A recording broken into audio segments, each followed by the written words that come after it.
Hello and welcome to this episode of the University of Strathclyde Inspiring Conversation series. I'm John Anderson, I'm Director of Growth Programmes at Strathclyde Business School and delighted to be joined by Strathclyde Inspire entrepreneur Neil McDonald, who has recently returned to Scotland and is offering his support to other entrepreneurs.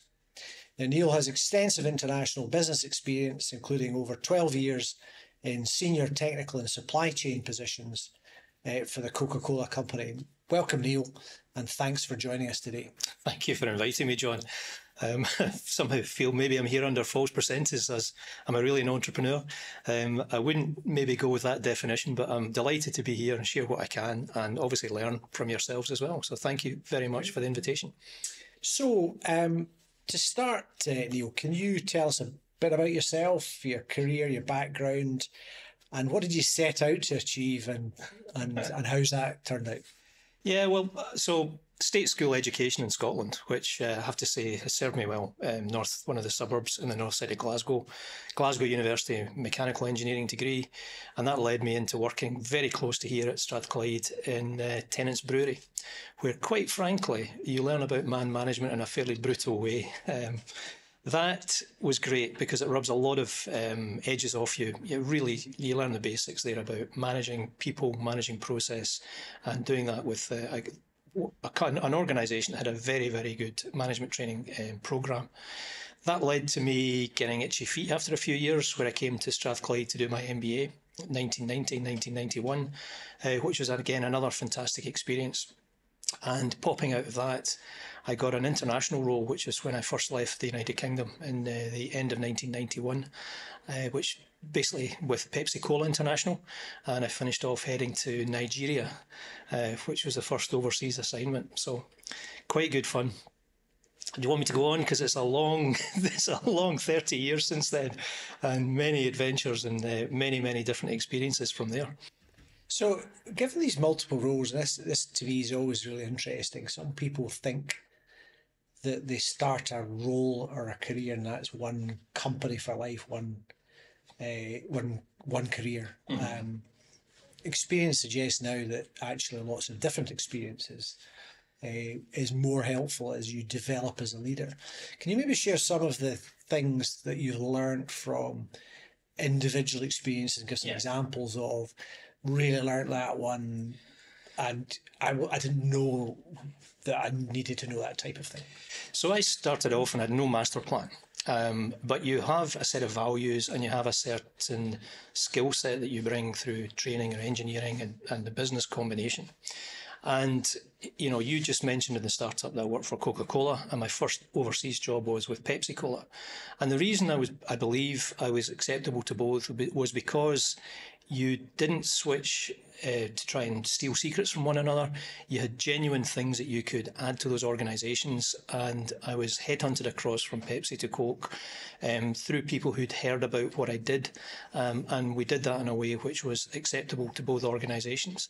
And that can go full circle. So even as early, building and keeping trust with the people you deal with is incredibly important. And the guy who took me on in Pepsi in Nigeria, where I'd been working for the global company, the local bottler, who is a Lebanese Druze businessman, asked me to be seconded to run his supply chain, very hands-on in the early mid-90s. And I met him again in December last year. And he was happy to invite me out to Lagos and revisit his business, because even with all that change in time, he and I had a good relationship based on trust and based on integrity, which in a place like Nigeria can be quite challenging. And those are the things where you learn that it's as much about you and your personal brand and what you bring in terms of values, rather than just saying, here's a career and I'm out for myself and it's only about me and I'm only going to do one thing. And there's been a number of times where you meet them later and they kind of reflect back on things which you maybe didn't think about yourself, but you realise that you had maybe had an influence or an impact on them. And that's really, really rewarding. Others, you meet people who it's very clear that being a leader for them is just about the prestige, it's all about themselves. And I think people see through that pretty quick, especially Scots. Although not restricted, most people see through that, to be fair. So these experiences, I often use the term curiosity. So instead of just ploughing that thing, I think people are either curious or they're not. Strikes me, Neil, that you are a curious type, and that you find experiences that then shape your leadership style, the coaching approach you might take, and things like that. What things in terms of would you agree you're kind of curious individual for starters? I think so. I mean, I ask a lot of questions, and you have to be conscious that some people take that as you don't trust them because you're actually you're trying to shape up and understand things in a framework that you understand yourself. But yeah, you're always wondering, what next? Why next? How would that work? How do we push the boundaries? And that also allows you, it creates opportunities, and then you have to have the follow through and take the opportunities. And that's one of the reasons that as a family we've lived in 9 countries in the world and travelled around a great deal. And not being judgmental when you go to new locations is fundamental to that curiosity. If you've already prejudged a situation, a culture, a business setup, a group of people that you're meeting, you're not going to really learn from them. And to be curious, you have to put all of that out and just stop and listen. And although this conversation might not reflect it, you've got 2 ears and 1 mouth, and that's a good ratio to start with. Listen twice as much as you speak. But that curiosity also extends to a number of different things. What do you do outside work? Are you looking beyond things which have made you successful in the past? What's changing in the world around you? What are the trends as opposed to the fads? And just, what do you enjoy? And do it with a bit of passion. So just on that, I really love the way you're explaining this in terms of it's not just, we see people, frankly, you see people on a train and you look at them and they're not happy in their life and they're stuck. You and I have, and many of us within the Inspire community have been fortunate enough to get ourselves in interesting positions, probably by being curious, frankly, and taking some risks along the way. But how do you then help other people do that, other than taking part in these podcasts and sharing your stories and just being very humble and authentic about that? You offer yourself through mentoring, through other support. There's some great organisations in Scotland that can connect people. Globally, there's the Global Scot organisation, and then obviously there's organisations like Strathclyde Inspire, and we have the Hunter Foundation with everything from Scottish Edge, Scale Up Scotland, and the support that they give. And those are areas where people, if they have to be open to wanting it, because you're not going to force them into it, and they have to be curious themselves about, yes, determined, yes, have a certain level of optimism and commitment to their own ideas as entrepreneurs, but also be open-minded to make sure they've got the guardrails around them from people who've got experience. And that can be a difficult balance, because sometimes experience is I wouldn't do that. But it's more a question of, as having had a long career, you've got to be very cautious of how you share some of those experiences. Because, as I said earlier, in terms of leadership, it's not about you. Also, in terms of mentoring and supporting and guiding people, it's not about you. It's about helping people identify risks, identify opportunities, and do it in a way that's less likely to see them having a disruptive problem or catastrophe. And that's just pretty cool. It's great to see success. Well, I can tell, we can all tell just how enthusiastic you are about that. Can't see anything that is, I've come to the end of my career, what am I going to do? Actually, it's a completely new, I'm in a career number 4 at the moment, for example. I wish I was 30 years younger and could start again. There is so much opportunity today, from travel, from data, from access to information, from more open markets, etc. And, I don't mean that necessarily in terms of the political stuff, but just people are more open to trial, and there's just so many opportunities there that, it's quite phenomenal. So we won't find you on the golf course every day of the week? No, you won't. You might find me on a boat, but no, not on a golf course. Not on a golf course. It's this collection of experiences that, we're both global Scots. The concept there is giving back. Yes. From, regardless of where you've been, we're really committed to helping businesses in Scotland, at a micro level with Strathclyde Inspire. It's about the Strathclyde community. Would you describe yourself as an entrepreneurial? Or how would you Because, it's taken us over 20 years to get to this wonderful place of Strathclyde Inspire, an institution-wide entrepreneurship strategy, including staff, alumni, students. It's a fantastic thing, but we have used the word entrepreneur a long time. Well, I'm going to go back to something you mentioned first, which is giving back. And when you're on a nomadic global career with a big company or a number of big companies, and you're doing a lot of travel when you're based in a certain location, it's very difficult to give back to both your home country or to some of the communities that you're in. So having stopped, that does give me the opportunity to use time to give back, both for sports and things I have a passion for, and also to the business community. It's not completely charitable. It'd be great to get some good paying work from it. It'd be great to get some advisory positions, etc. But fundamentally, you give your time because you want to support the success of others.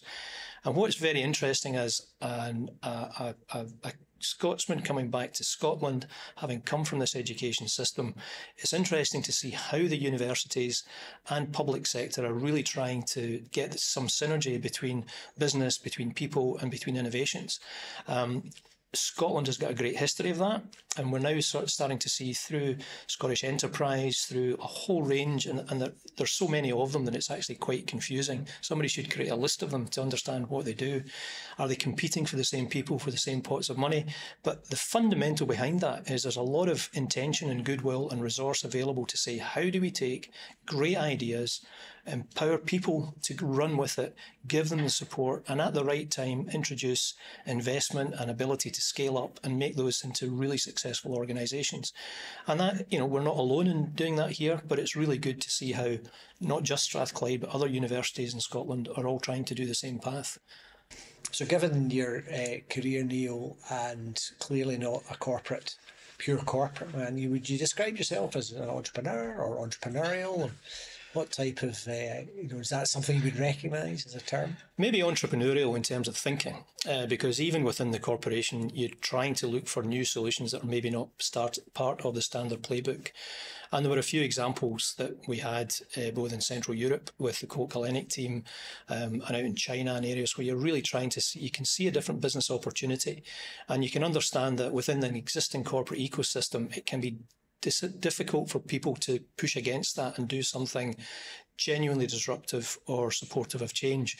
And I would hope that those who I worked with would recognise within me some of those projects and ideas that I was always trying to champion and encourage. So I would think of myself more as entrepreneurial of mindset, but I've never taken the personal risk to, invest and put everything on the line and become a real entrepreneur. And I'd think it would be wrong of me to pretend that.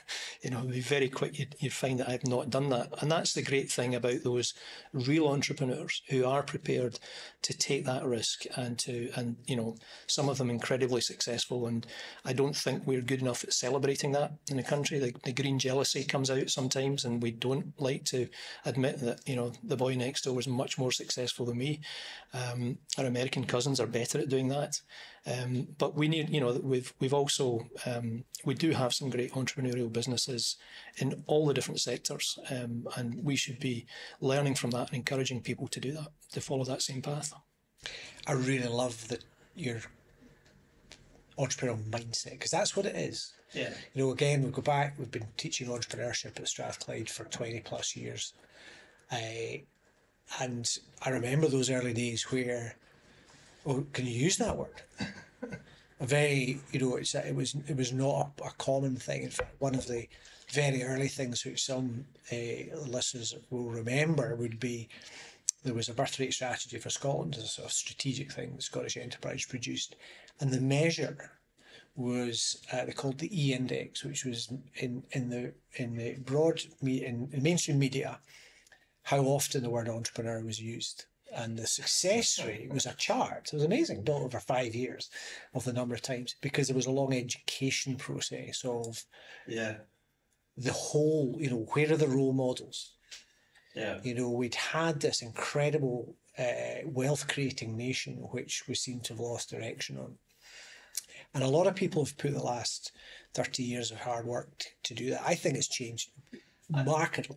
I'm laughing at that because I see that, you have a trigger point and a metric, and that's great. And, suddenly you're nudging journalists to use that word, and that metric goes up and somebody gets a bonus.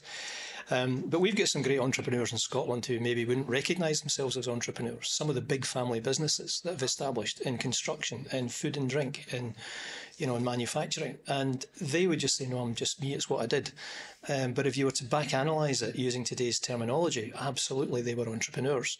And what again, it gets back to this thing about success and failure. And we're kind of quick, our humour is very black humour. And we kind of always have a go at the guy that, he messed it up. But let's celebrate that. The ones who tried, the ones who put their efforts on the line. Typically, failure is not just because of incompetence or, negative things. It can be circumstantial. The market changing, the people not identifying that. There's all sorts of reasons. But it's those who really try that we should be celebrating and who bring people with them and train and support and that is good to see that there's an increasing, whatever terminology we use around it, it's really good to see that there's more focus on helping and supporting those who want to give it a go. I think part of that also is this change of attitude, possibly culture, towards fear of failure. Yes. So again, Global Entrepreneurship Monitor, which Strathclyde is part of representing Scotland, always looks at this as a barrier.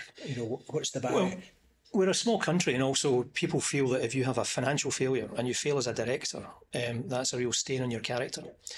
When you're in a much, much larger ecosystem, be that in the west coast of America or Asia, can you hide is as important as opposed to your reputation and what appears in the Herald or the Scotsman.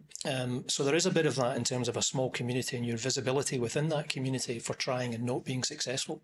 And we still have some of that, almost puritanical, he was financially a failure. But we've got to kind of move past that and find a good balance that encourages people to take it on and give it a try. And everybody knows when somebody's milking a system and taking lots of grants, they don't think they're going to pay back and all the rest of it. There's always, there may well be bad behaviours. Nobody wants to see that, but we really should be encouraging those. And I've met so many really great entrepreneurs in the last 3 years who absolutely are doing that, and that's really energising and fantastic to see. Yeah, I think one of the interesting things is that failure is it's a learning experience. This comes back to entrepreneurial mindset. Yeah. So something's not worked. Okay, don't repeat the same thing. Yeah.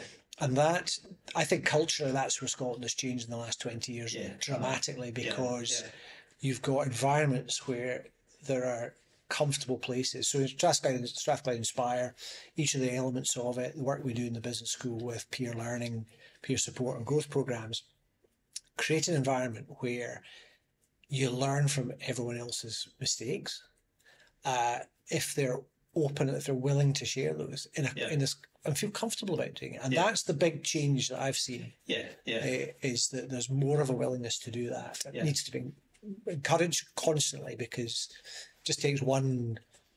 It takes one big whacker to put everybody else in defensive. One front page of one of the tabloids, and then we're back again. But I think generally, and I think all of the work that we are doing collectively to support the Inspire community helps. And the great, the one thing though is, the universities typically have their own Inspire type organisation, and it would be good to see more collaboration between them, so that there is, if there's a really good skill set or slightly more advanced research in one institution, there is a bit more sharing of that for the collective benefit. But that's human nature. Everybody's going to push their own team, their own club, their own organisation. Again, go back to the pointy elbow behaviour. It's definitely better than it used to be. Yeah. And let's celebrate that and the fact that it really is moving forward, and it's the good stuff. We mentioned failure, but no, it's all about success. It's all about those new organisations and guys who've really starting to hit their light. Fantastic. So Neil, you've got a particular passion and also expertise in we'll call it sustainability, but particularly UN, United Nations Sustainable Development Goals. Can you talk about how that passion has you've realised that passion, and practically what we can do to support Yeah, I mean, businesses and people on their journey. It's something that creeps up on you. So you realise that you do things right from a technical perspective. You know, you get the right, you make the formula correctly, you make the product correctly, you get the quality right. And then you realise that you've actually got a much wider system supporting you. So are your suppliers doing it well, or are they abusing people? And that's when you realise that, you know, for all the derogatory comments made about big business and big food and some of my previous employers, you know, Coca-Cola, a global company that gets quite a lot of bad press for some things, they realised that reputational risk is an absolute killer for a company. And within that big marketing engine, you know, 25 years ago, we were eliminating chromium from our supply chain and PVC, not because of anybody telling us to, but because we knew that would do bad stuff if it went into the effluent. And you need chromium to make red ink, so it's quite a difficult problem when your main brand is red.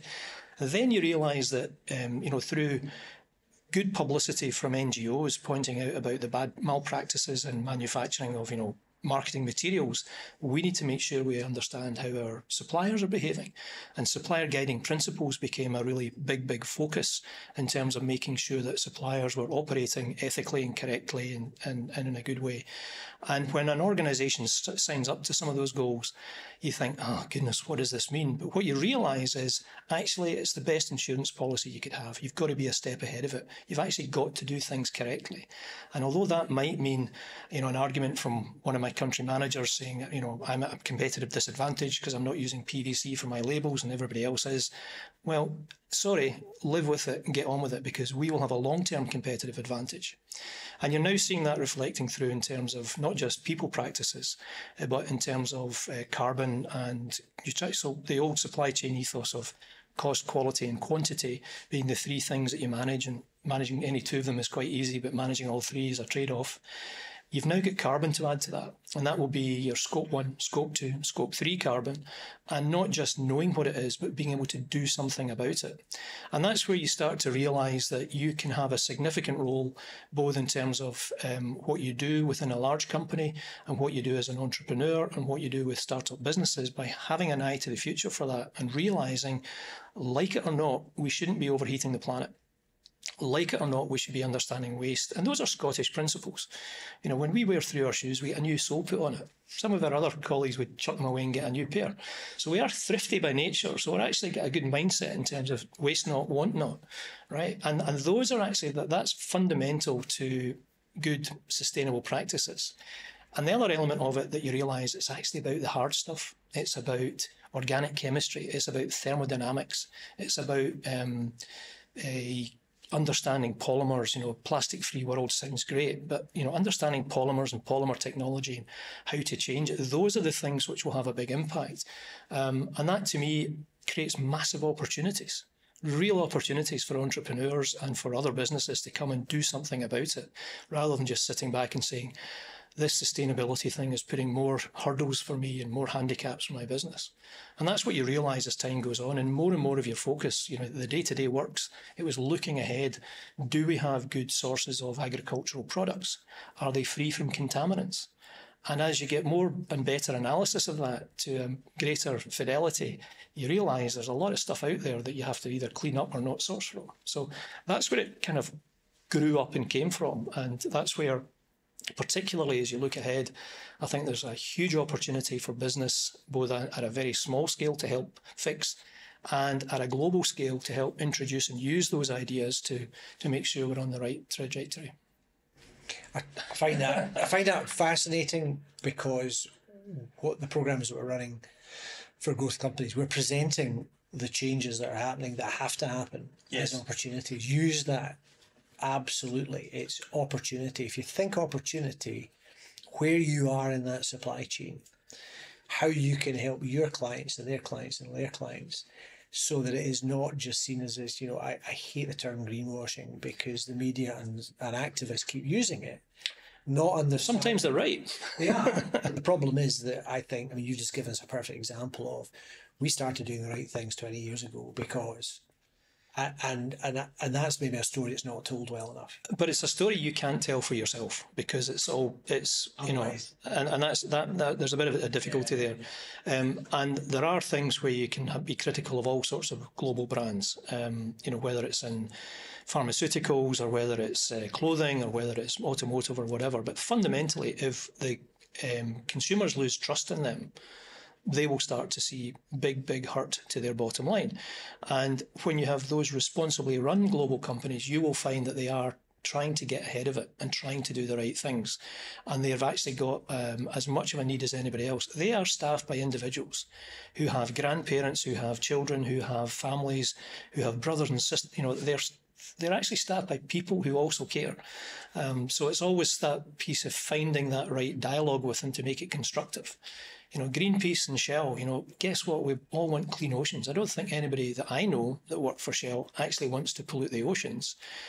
But by the same token, maybe sometimes corners get cut and things don't get done correctly. But guess what? We still need the energy to run, modern society, right?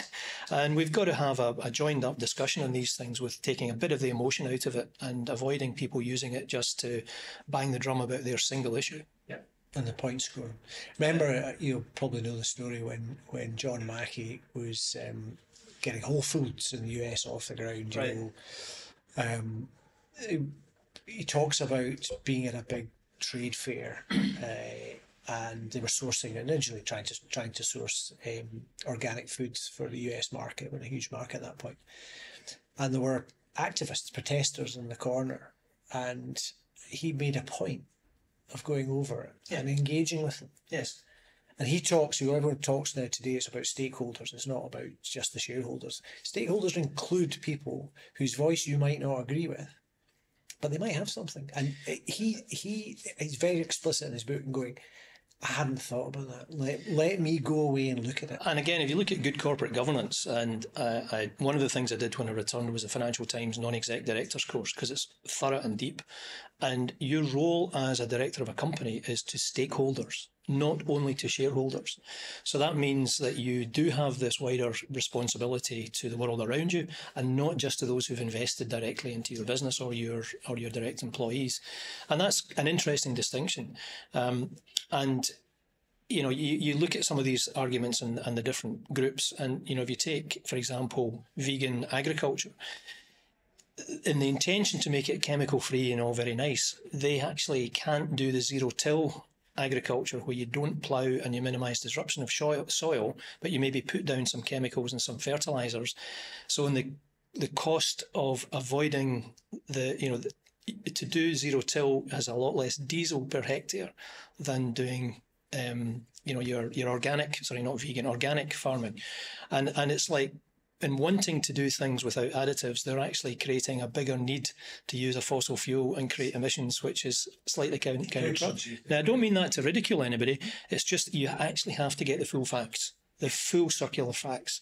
And that applies to so many of these very complicated sustainability discussions, where emotions might start it, but the answers are going to be science, thermodynamics, engineering, and all the stuff that academia can support. So. Yeah. As an institution, we're committed to the SDGs. Yep. And working on, because it's the right thing to do, right? Yeah, but it's core to the values of Strathclyde, which is really important. I'm just thinking about your international experience in particular. Scotland typically has been seen as, originally was very international in outlook, and then lost our way perhaps. What advice would you be giving to a business, a growth business, around internationalisation and thinking about more than just the home market? Scotland, 5.3 million people. I lived in central Shanghai, 22 million people. More people taking the subway every day than live in Scotland. So big opportunities. But if you're going to leave your home country, two things: never judge.